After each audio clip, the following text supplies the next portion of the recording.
Hi everybody, this is Dennis from the Dennis and Andy Show. I'm going to do a full review of Geiger from Image Comics. I'm going to do it with issues 1 and 2. We kind of held off for a little bit so that we could read the story and see, because I had gotten number 1 just a little late.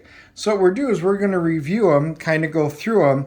This is actually a really cool cover. This is a glow-in-the-dark one. I wound up taking a picture in the dark. It turned out pretty cool. This is one of the variant covers. This is by Geoff Johns, Gary Frank, and Brad Anderson. The first thing that I'll notice is when I pick the book up, it's very heavy. So this isn't like a typical Marvel or DC comic. This is definitely a better quality. I like the paper. The cardboard feels really good for the cover.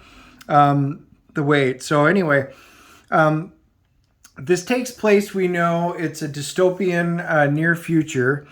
You can see, we'll kind of go through it. They're looking at, with their Geiger counters, they're trying to get readings and stuff. This reminds me, this is a really cool scene. It almost makes me wonder if they didn't take this from, I think it's Arizona, where they have the crater, which is really cool because we had gone and visited it, and that's what it reminds me of. It's a really cool, beautiful 2-page layout here. Kind of flashes backwards. The story talks about, you can hear they're talking about it's on the verge of a war. Months after global virus, it's unknown what has started this war. Emergency broadcast, the alarm goes on. He's like, oh, we need to get in. So they go to get into their bunker and stuff like that. The dog was left out. You see one of the missiles going up over it. What's happening?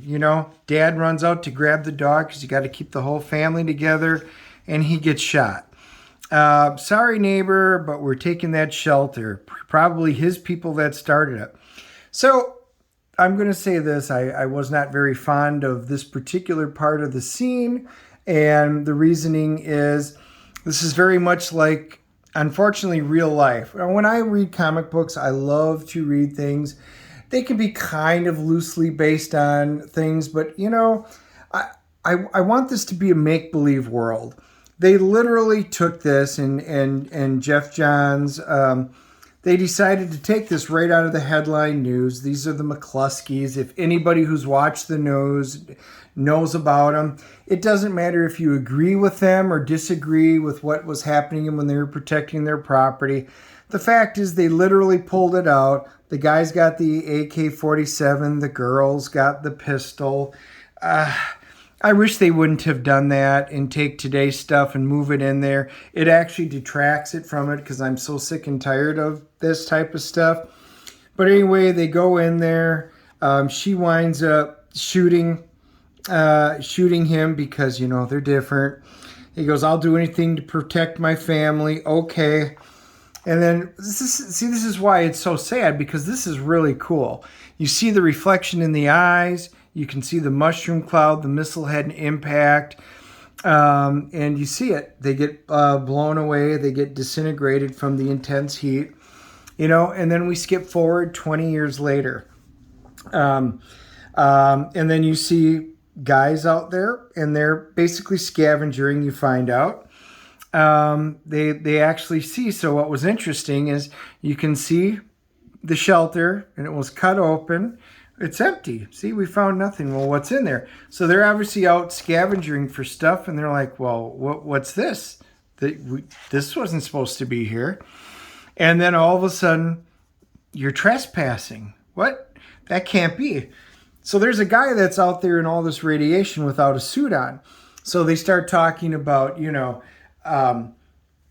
the guy that there's rumors of a guy who glows and lights up, and and he's a pretty bad guy. And he goes, I've had garbage collectors like yourselves come around now again, trying to get past my property line. The ones that didn't get off my land when I asked for it wound up under it.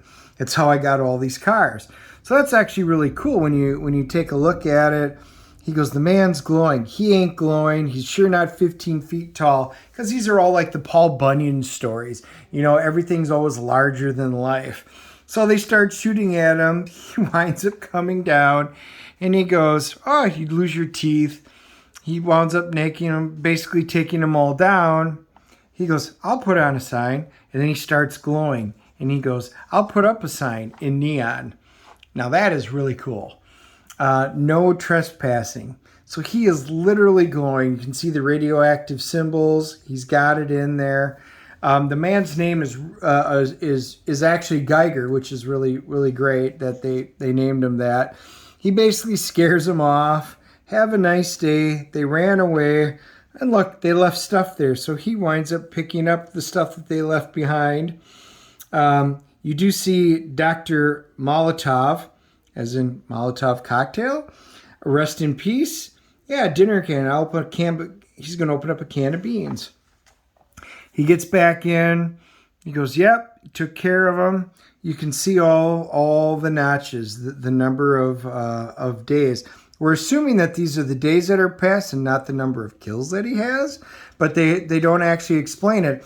But the page layout, I really do like the layout of this book. I really enjoy the art, you know. And he goes, I know you can hear me. And he hears the voices from the past. He goes, I'm here until it's safe to open the door and we can be a family again. Well, who is he? So anyway, the guys that get run off go back. They find out, yes, that their patrol ran into a problem. This kid is the king. Kind of reminds me of Game of Thrones, Joffrey. Same type of spoiled little brat that thinks he's better than he is.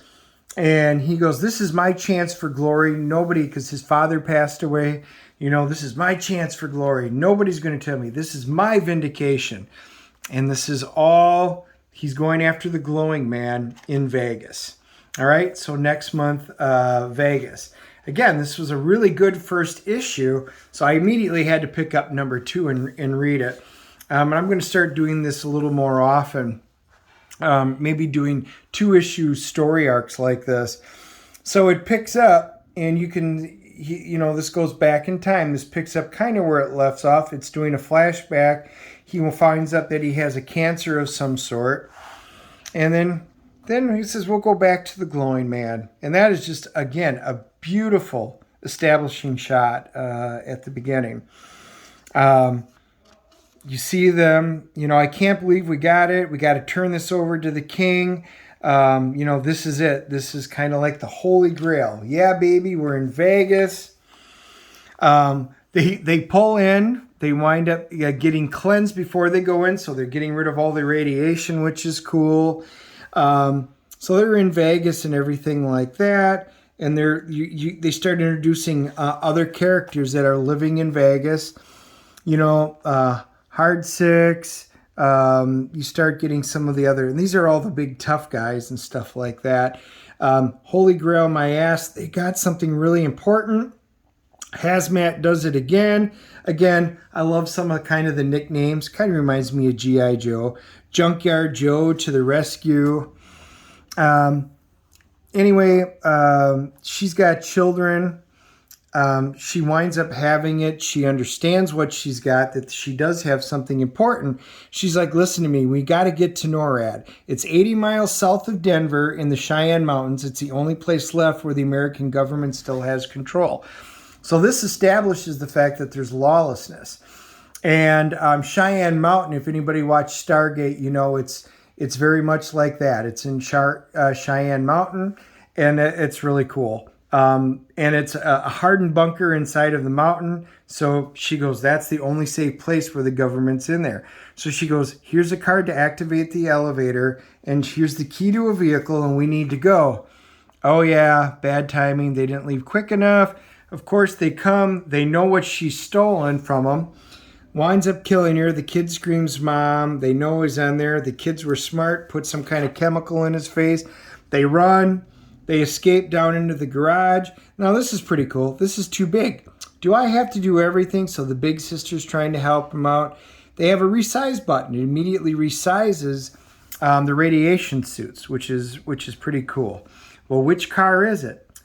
She knows enough to hit the button. It beeps up, and they take off. So they're out driving. They wind up getting attacked by these massive, I don't know, they look like some kind of rodents of unusual sizes, ROUSs. Hopefully y'all caught that from The Princess Bride.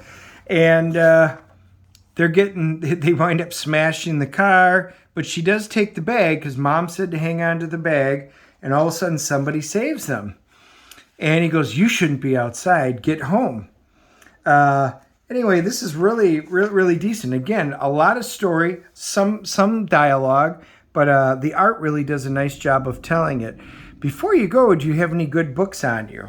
That's pretty interesting. It's kind of a little bit revealing. How could you let these children go? I want my Holy Grail. We'll get it back. It's out there. Where is he? I can't face him alone. I can barely face anyone after what the glowing man did to me out there. And then you see, I'm just going to call him Joffrey because that's what he reminds me of. Bring me my mask. So then you see Joffrey. So glowing man apparently did something to him when the king and his buddies went and confronted him. And obviously glowing man won. Cool. I would have loved to have been able to see it. Maybe we will get that in the near future. Bring me my mask. So again, he's like the man in the iron mask, you know. And anyway, make it snappy. I got things to do. So this is it's a pretty good story. I do love this. You can see that this is Tarek Geiger's, his basically patient file. Recorded fever spikes to 120, but he's still conscious and lucid. Not possible. His organs aren't shutting down. They're changing into something else. So this is just a little bit of insight into what's going on. So here's my opinion. I really like where they're going with this. I really wish that they hadn't gone in and done some ridiculous political stuff from today, because that really took me out of it. If you pull that out of there, this was a really enjoyable a read. I like where they're going with it. Anyway, I think this is going to be a lot of fun to read and figure out the world that they're living in and what they're going with. So I'm going to give it a CGC score of an 8.0.